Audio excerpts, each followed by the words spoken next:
Olá pessoal, esse áudio é referente à 11ª nota de aula do curso de Introdução às Variáveis Complexas do dia 25 de agosto de 2020.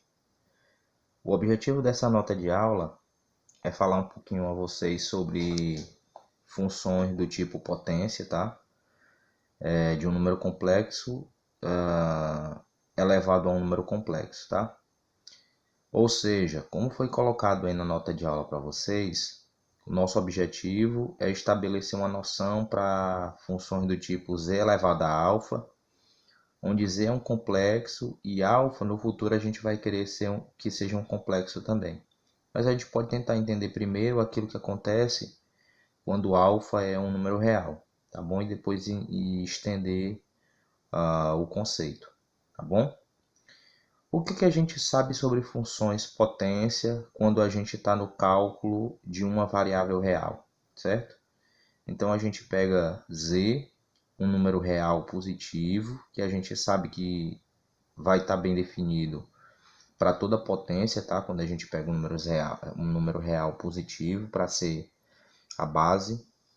Então tem-se que a expressão em 1 é uma função, tá? É uma função porque você está considerando z um número real e alfa também z um número real positivo e alfa você está considerando um número real. Então a gente já sabe do cálculo de uma variável real que isso é uma função, certo? Mas o que a gente sabe também? A gente sabe e pode se fazer valer do fato de que a função exponencial e a função logaritmo elas são inversas entre si.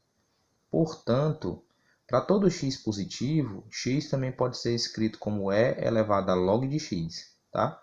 Porque as funções exponencial e logaritmo se anulam e só vai ficar o x, tá? Isso é bem simples. Então, como é que a gente faz? Diante do exposto, certo? Pelo fato de que para números reais, x é igual a e elevado a log de x, a gente define, tá? Z elevado a alfa como sendo alfa log de z, tá? Então a gente traz essa seguinte definição.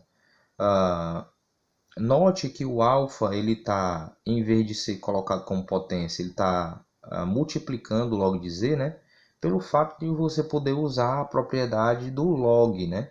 Quando você tem um número elevado a uma certa potência, aquela potência cai para frente do log, multiplicando o logaritmo, tá bom? Então, em 2, a gente estabelece uma definição, tá? Para trabalhar com funções potência dentro dos números complexos. Note também que o log de z está envolvido nessa função. Portanto, ela necessariamente é uma função multivalente, porque o log é uma função multivalente, tá bom?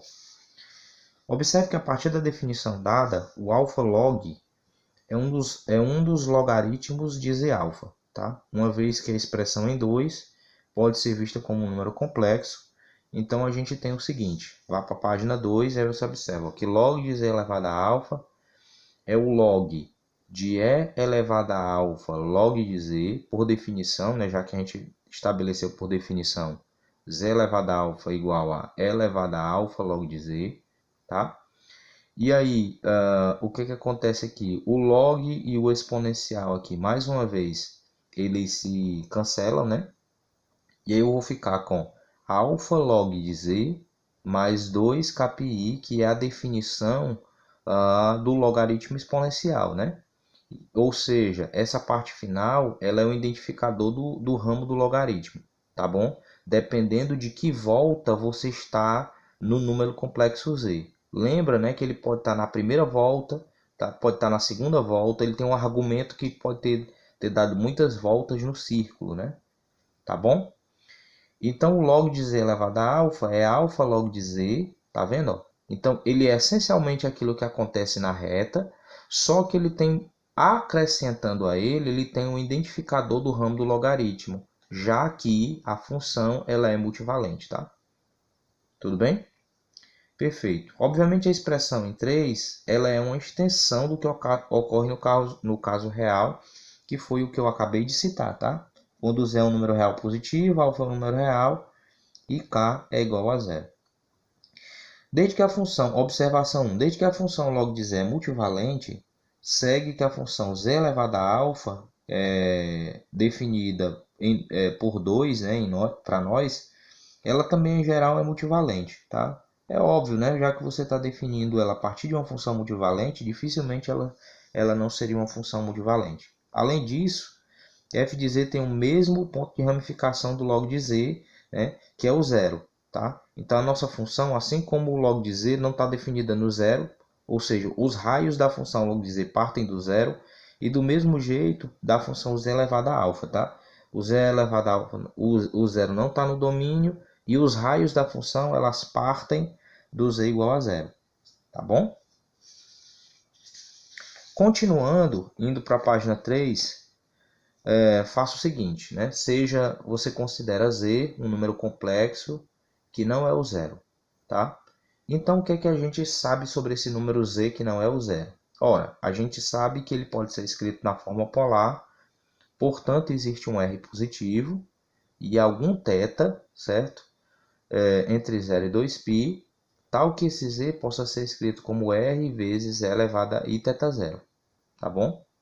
Então, essa é essencialmente a representação polar do z. Obviamente, para cada k inteiro, a gente pode definir, né, voltas para esse ângulo θ0, certo? Voltas positivas e retroações, né? Voltas retroativas. Então, eu posso definir um θk como sendo θ0, que é um ângulo que está entre 0 e 2π, mais 2kπ, que é as voltas para frente ou então as voltas retroativas, tá bom?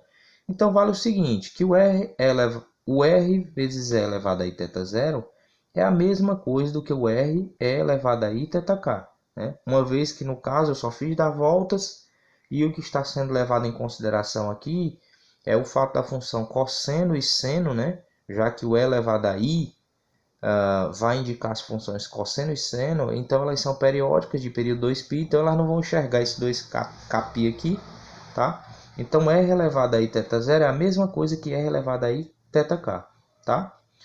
Dessa identificação em 4, a gente tem o seguinte, que o log de z é igual ao log de r elevado a iθk, certo? Aí eu uso a definição de logaritmo, fica logaritmo de r mais iθk, e aí eu escrevo o θk como a sua forma obtida,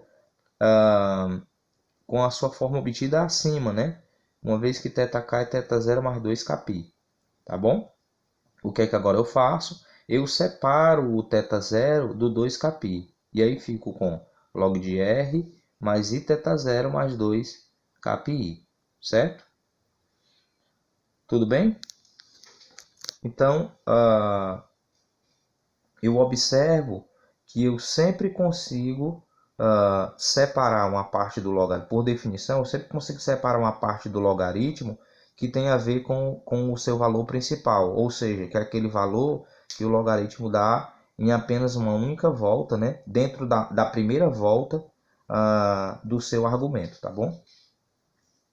Então, o que é que eu vou fazer? Né? Uma vez que eu tenho essa informação, eu aplico 5, certo?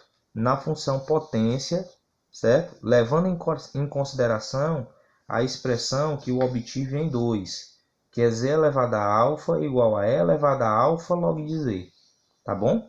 Então, levando em consideração essa expressão, eu vou ter que o f de z, né, que por definição para mim, agora, nesse momento, é a função potência z elevada a alfa, mas a gente definiu em 2 que isso é e elevado a alfa log de z, certo? Mas o log de z, pela identificação 5, é o log de r mais iθ0 mais 2kπi, tá bom? E aí o que é que eu faço? Soma na exponencial significa produto de exponenciais se eu quiser separar. Então isso fica e elevado a alfa log de r mais iθ0 vezes e elevado a 2π k alfa i, tá bom? Denotando o valor principal de f por p de z, né? De valor principal de z elevado a alfa, como e elevado a alfa log de r mais iθ0, né?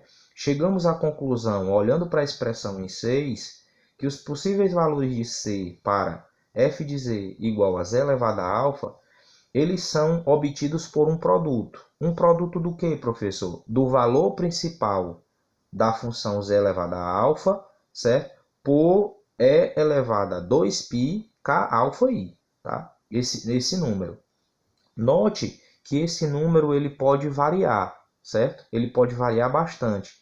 E em virtude dessa variação do k, a gente diz que a função é multivalente, porque aqui a gente tem um termo multiplicativo onde o k está variando sempre, tá bom?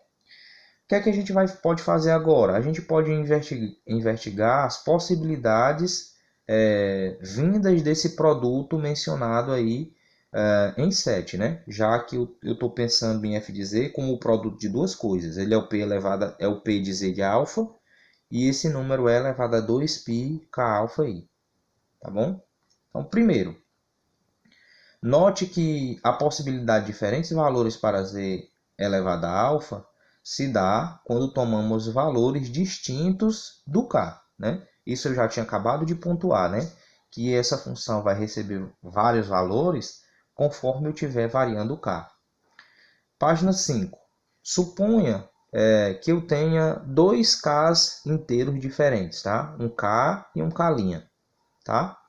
Todavia, embora o k seja diferente do k', a gente pode supor que o valor que eles valem, tá?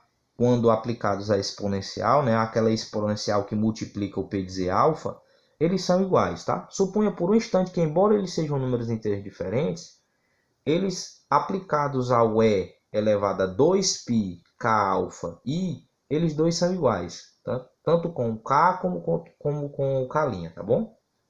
Ou seja, o k e o k' eles geram o mesmo valor para a função f de z igual a z elevado a alfa, ou seja, ele não muda o valor, um dos multivalores, né, da função f de z, ele não muda, certo? Mas então, se vale 8, você pode passar o termo com o k' para o lado esquerdo, tá? E obter uma função quociente. E aí você pega essa função quociente e joga para cima, colocando o sinal de negativo. Ou seja, você chega à conclusão de que e elevado a 2π, que multiplica, entre parênteses, né, k menos k' alfa i, tem que ser igual a 1, certo? Mas aí o que é que você faz? Você desenvolve a exponencial em termos de seno e cosseno, que é o que está logo na linha abaixo, tá? Você desenvolve e aí chega à seguinte conclusão.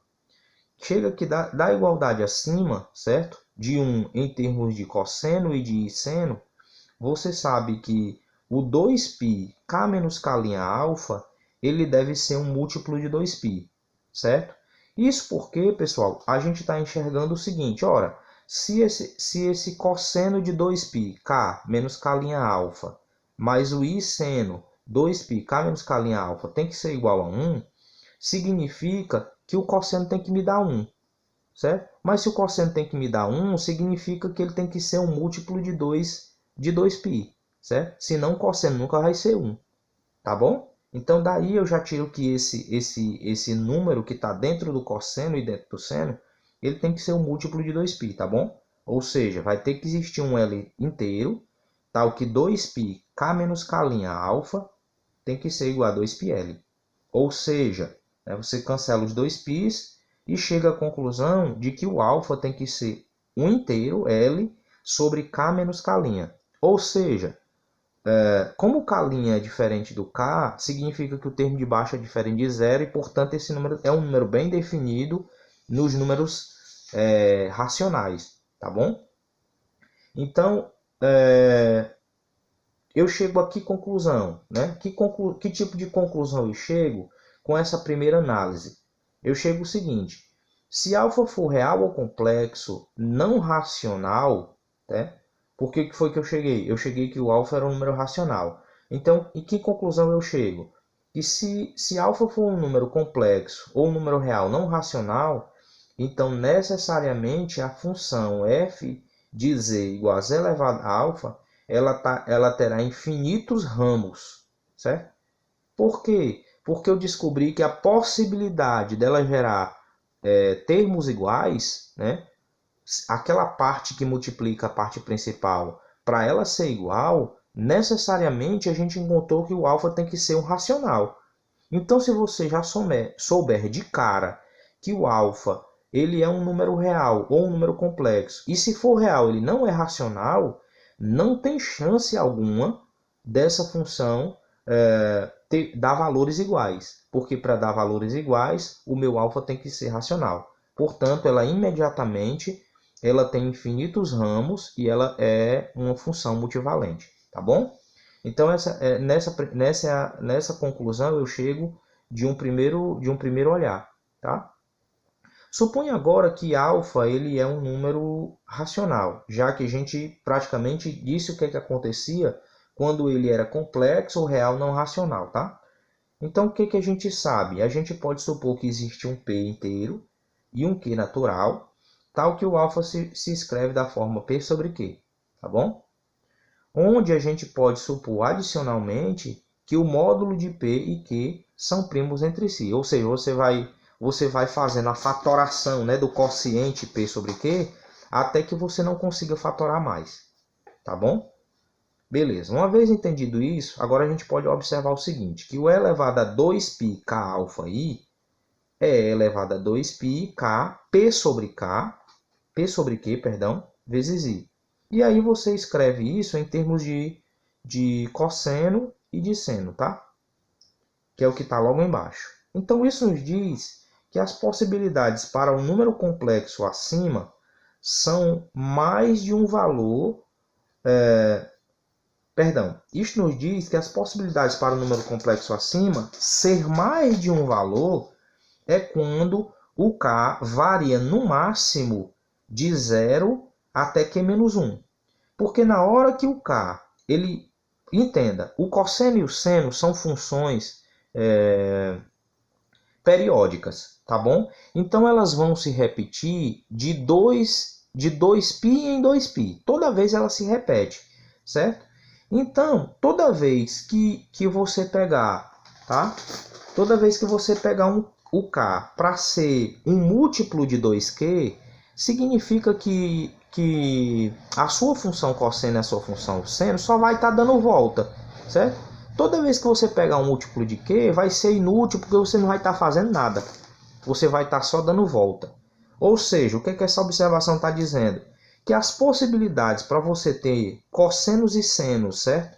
Como apresentados acima, para valores diferentes, é só quando você tem valores que vão de 0 até Q menos 1. Porque depois disso, você volta a repetir esses números todos de novo. Por exemplo, quando você chegar no Q, você voltou para o 0. Quando você chegar no Q mais 1, você voltou para o 1. Quando você chegar no Q mais 2, você voltou para o 2. Porque a função seno e cosseno, elas são periódicas, então elas vão estar dando volta. Então a única chance de você ter valores diferentes para o seno e cosseno, certo? Na expressão acima, seria quando você no máximo varrer seus números de 0 até Q menos 1. Tá bom? Depois disso, os números vão só se repetir por causa da periodicidade do seno e do cosseno, tá? Sendo assim, tá? O f de z, na página 7, né, é igual a P de z elevado a P sobre Q, né, que é a nossa suposição sobre o alfa, vezes E elevado a 2π K P sobre Q, tá? I. Ou seja, o meu valor principal da função é multiplicado por esse termo, E elevado a 2π K P sobre Q, I, e esse rapazinho, ele só tem Q variações. Ele só assume Q valores distintos, tá? Tudo bem? Desde que, claro, o z seja diferente de 0. Então, a função, mesmo que o alfa seja um número racional, a gente descobre que o f de z também é multivalente. Só que a multivalência dele é menor, ao ponto dele só repetir o valor complexo uma quantidade finita de vezes. No caso, ele só repete uma quantidade Q de vezes, tá? Quando o alfa é não racional, ele é complexo ou não racional, ele determina uma multivalência infinita, porque ele pode assumir infinitos valores, tá bom? Então eu espero que vocês tenham entendido nesse primeiro momento como é que haverá de funcionar para nós o conceito de função potência. Observação 2. Uma vez fixado um ramo do logaritmo em 2, a função vai se tornar multivalente. Perdão, a função vai se tornar univalente, né? Já que eu fixei o ramo, né? Então, é natural eu tentar me perguntar se ela é analítica. Mas ela, obviamente, é analítica, por quê? Porque ela foi definida em termos de exponencial, certo? E logaritmo, funções que nós já sabemos que são analíticas. Tá? Então, se elas são analíticas, significa que f também é analítica. E aí eu posso calcular a derivada, né? E aí eu faço essa continha da derivada na página 7, tá? F' de z é z elevado a alfa'.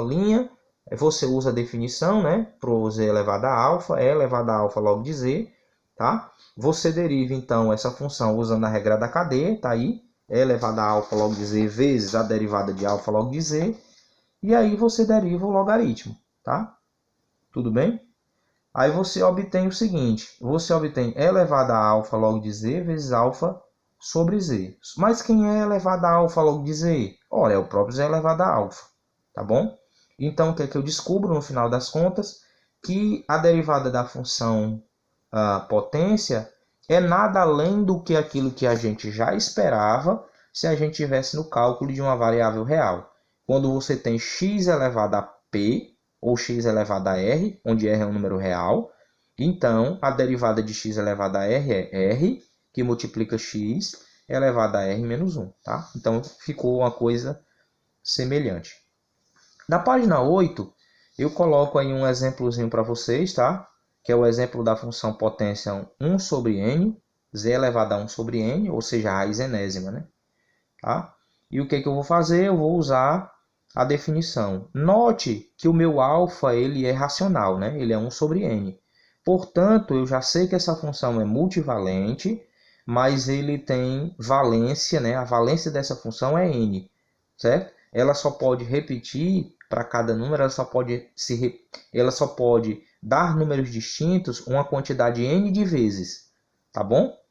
E aí a gente pode fazer a continha, né? Então, f de z, lá na determinação 9, na identificação 9, f de z é a parte principal, né, da função, p de raiz enésima de z, vezes e elevado a 2π, k sobre n, i, né?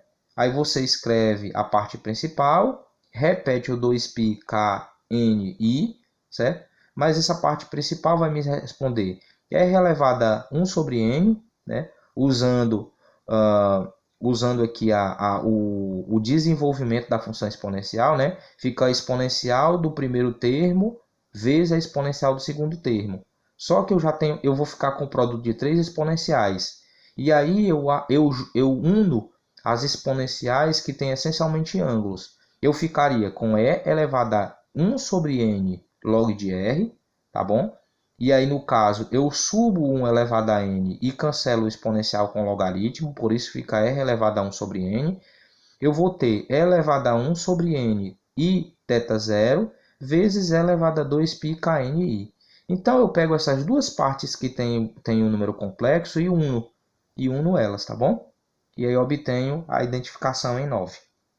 Assim, para cada k variando de 0 até n-1, o que é que a gente tem? Ora, quem é esse rapaz, pessoal? Esse rapaz aqui, essencialmente, é uma raiz da unidade, onde eu estou partindo do ponto θ0, certo? Do meu ângulo inicial, o meu ângulo inicial é um θ0, tá? Então, eu estou aqui com as raízes da unidade, coisa que a gente aprendeu no primeiro capítulo do livro, ainda antes da pandemia. Tá bom? Então, ou seja, o que foi que a gente aprendeu sobre a função raiz enésima? A gente aprendeu que a multivalência da função potência ela é dada pelas raízes da unidade. Tá bom? A observação 3 essencialmente é uma questão sobre o próprio exemplo anterior, né, que diz o seguinte, né? No caso do exemplo 1, eu posso pegar e derrubar o 1 sobre n, tá? Dispensando-se o termo 2κπ da expressão em 3. Tá? Então, o que eu vou fazer? Quando eu tenho uma expressão do tipo 1 sobre n, eu posso dispensar o 2κπ da expressão.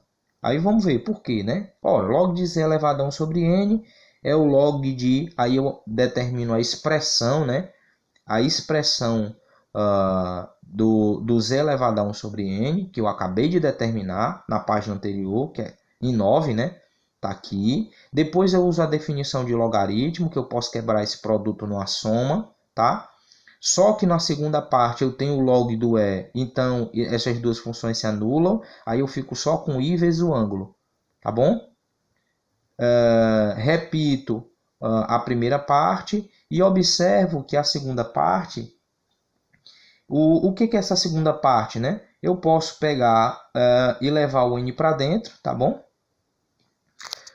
Observando que o k é alguma coisa da forma k sobre n mais k', tá bom? Por que eu posso fazer isso, professor? Senhora, se k é um inteiro, eu divido ele por n. Eu vou encontrar uma parte inteira e uma parte racional. Então é só isso que eu fiz, tá? Na hora que você pega o k e divide por n, você vai encontrar uma parte inteira e uma parte racional. Foi isso que eu fiz, certo? Ok. E aí na linha de baixo, o que é que eu faço? Eu observo o seguinte.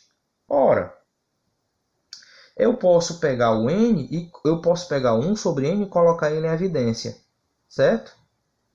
E na hora que eu fizer isso, eu observo que o que vai me sobrar na parte complexa, fora o θ0, é o Q mais o K'N, tá bom? E isso aqui é um número inteiro, tá? Isso é um número inteiro, tá bom? Então eu obtenho a linha abaixo, que é 1 sobre n log de r mais i θ0 mais 2 k0, onde k0 é um número inteiro. Mas por definição, quem é isso? Né? Quem é isso aqui por definição? É simplesmente o 1 sobre n log de z, tá bom?